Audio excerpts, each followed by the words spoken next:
تو اس میں آپ کا سندھ کی پارٹی سے کوئی خاص اختلاف نہیں تھا، لیکن پھر 80s 90s میں ہم دیکھتے ہیں آخر میں 90s میں کہ آپ کا باقاعدہ پنجاب کی جو سیاسی پارٹیز ہیں ان کی طرف جھکاؤ ہوا. کیا یہ جھکاؤ واپس سے ہے اور یہ پہلے والی تقدیر، پہلے والی جو کہانی ہے اس کو دہرایا جا رہا ہے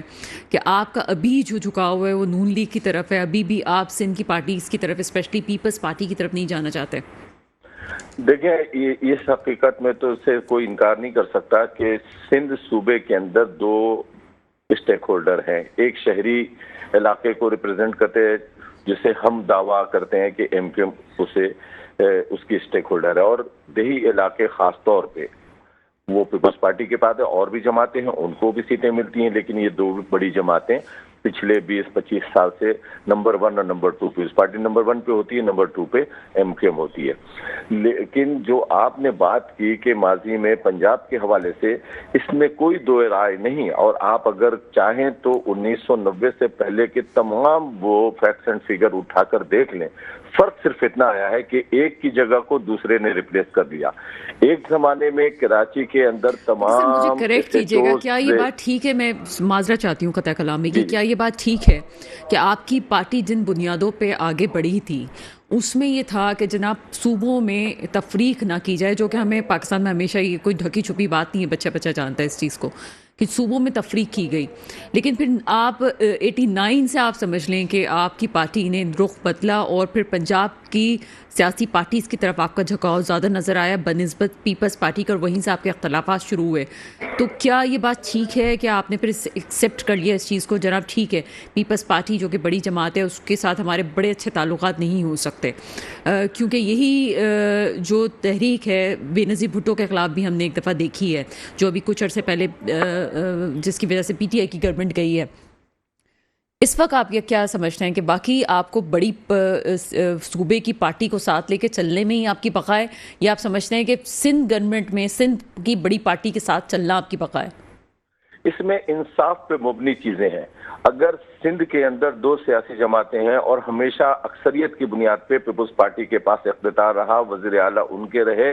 یا پھر سمجھنے کے ایگزیکٹو پاور جو ہے ان کے پاس. اب یہ کوٹا سسٹم ہے. آپ یہ بتائیں کہ پورے پاکستان میں کہیں پہ بھی کوٹا سسٹم اس طرح سے نہیں ہے کہ وہاں بلوچستان میں بھی دو زبانیں بولنے والے ہیں، ایک پختون بولتے ہیں اور دوسرے بلوچ بولتے ہیں، لیکن وہاں پہ تو پختون اور بلوچوں کے درمیان کوٹا سسٹم 60-40 نہیں ہے. اسی طرح اگر آپ خیبر پختونخوا جائیں تو وہاں پہ ہزارہ بیلٹ ہے اور دوسری طرف جو ہے وہاں پہ پختون ہے، لیکن وہاں پہ ہزارہ اور پختونوں کے درمیان کوئی تفریق نہیں ہے، نہ کوٹا سسٹم ہے. یہ صرف یہاں پہ 18ویں ترمیم کے بعد صوبوں کو اختیار دیا گیا. کوٹا سسٹم والی بات کمپلیٹ کریں، کراچی والے سننا چاہتے ہیں آپ کو پہلے اس کو. آپ یہ سمجھتے ہیں کہ جب آپ لوگوں کے پاس پاور تھی تو آپ لوگوں نے اس وقت یہ بات بہت اچھے طریقے سے کی ہو؟ پہلے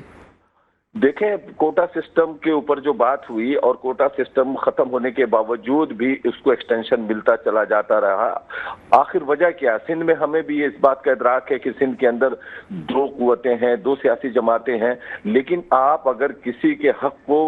حد سے زیادہ دبائیں گے، آپ کا 60% کوٹا ہے نوکریوں کا، آپ اسے لے لیں، ہمیں کوئی اعتراض نہیں، آپ بالکل لے لیں کیونکہ آپ کی آبادی ہمارے مقابلے میں زیادہ ہے. لیکن جو 40% آپ کو بنایا ہوا آئین کے مطابق، قانون کے مطابق 73 کے آئین میں، جو آپ کی حکومت نے، آپ کی لیڈرشپ نے یہ طے کیا تھا کہ شہری علاقوں کو 40% کوٹا دیا جائے گا نوکریوں میں. اس 15 سال کے اندر، 10 سال کے اندر جتنی نوکریاں دی گئیں، آپ اٹھا کر دیکھ لیں کہ اس میں شہری علاقے جو ہمارا حق ہے وہ بھی آپ جعلی ڈومیسائل کے ذریعے آپ اپنے لوگوں کو نوکری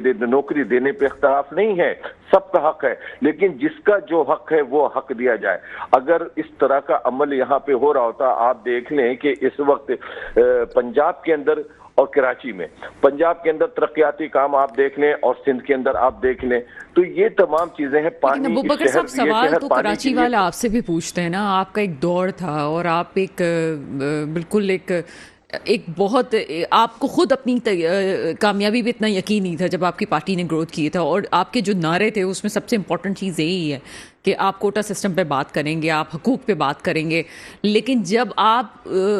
پاور میں تھے اس وقت یہ جو آپ باتیں کر رہے ہیں یہ فقط باتیں ہی رہی ہیں، کبھی آپ نے اس پہ کوئی خاص سٹینڈ نہیں لیا ہے. نہیں دیکھیں، ہماری جتنی آواز اور ہماری جتنی تعداد رہتی ہے، ظاہر سی بات ہے کہ آپ جب کسی جگہ پہ آپ کی تعداد محدود ہو تو آپ آواز ہی اٹھا سکتے ہیں۔ ہم کبھی اس پوزیشن میں نہیں رہے کہ کسی بل کو ہم پاس کرا سکیں، کسی ایگزیکٹو پاور ہمارے پاس دو موقع ایسے آئے کہ جہاں پہ شہر کی نظامت ہمارے پاس ملی۔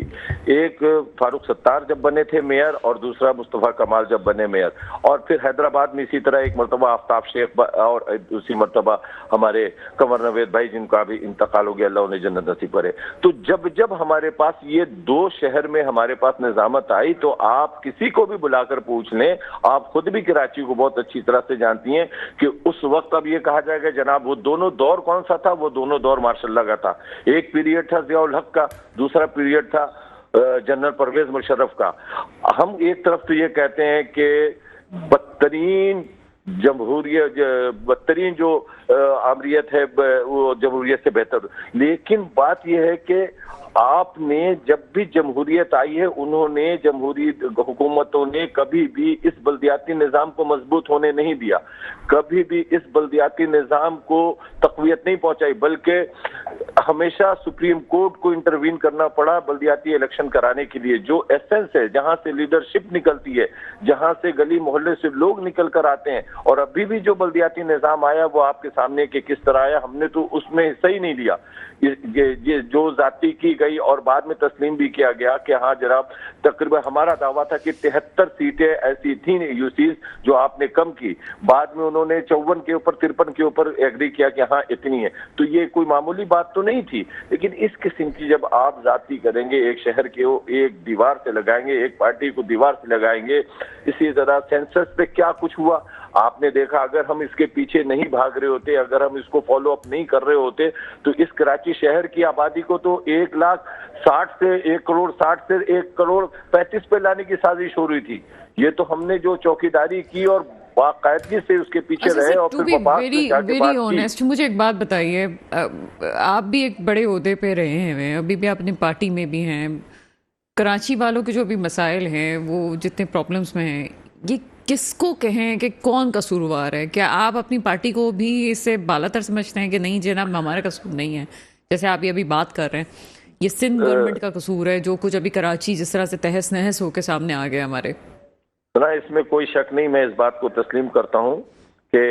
ہمیں موقع ملا، اور جب موقع ملا تو اس سے زیادہ بہتر ہم ڈیلیور کر سکتے تھے جو ہم نہیں کر پائے، اس میں کوئی دو رائے نہیں ہے۔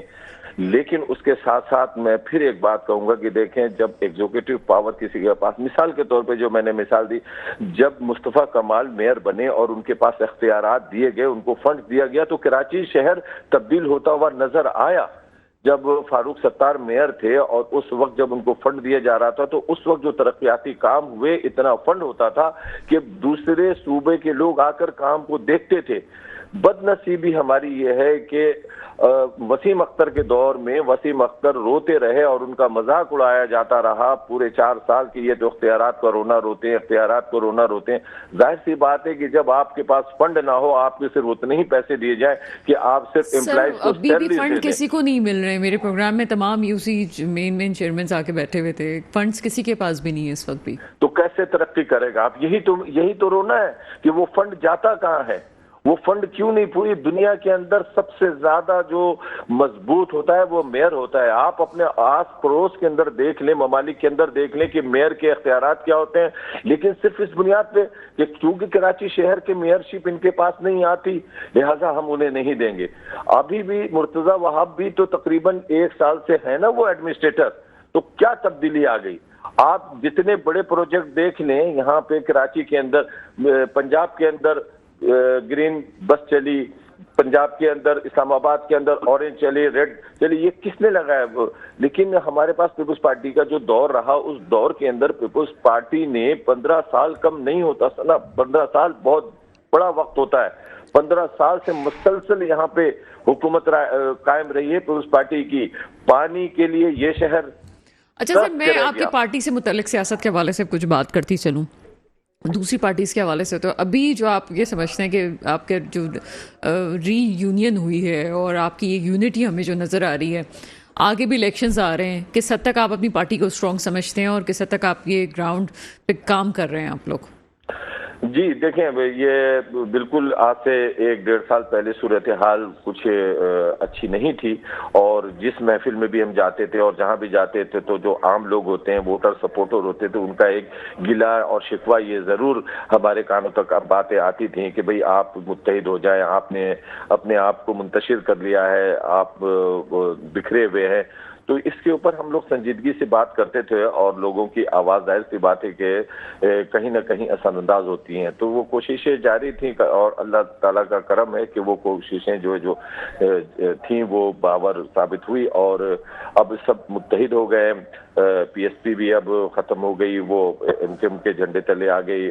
فاروق اختار بھائی بھی آ گئے، تو اب مشترکہ طور پہ جس انداز میں ایم کیو ایم پہلے تھی اسی انداز میں کام کر رہی ہے، اور اس کے اچھے نتائج بھی سامنے نظر آ رہے ہیں۔ ہم نے تو تقریباً 1 ماہ پہلے سے ہی اپنے سیاسی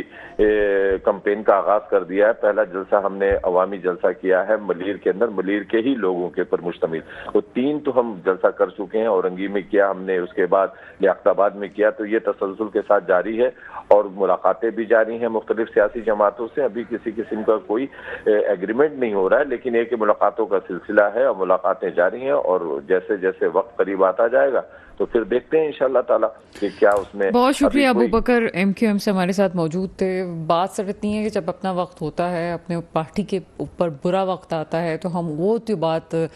بھول جاتے ہیں، اس لیے دوسری پارٹیز کو اس بات سے کوئی انٹرسٹ نہیں ہوتا کہ کسی ایک پارٹی کے ساتھ کیا ہو رہا ہے۔ بات اتنی ہے کہ اگر واقعی سویلین بالادستی آپ چاہتے ہیں، تو اگر کسی اور پارٹی کے ساتھ کچھ اور ہو رہا ہے، یا آپ سمجھتے ہیں کہ یہ وہی والی بات ہے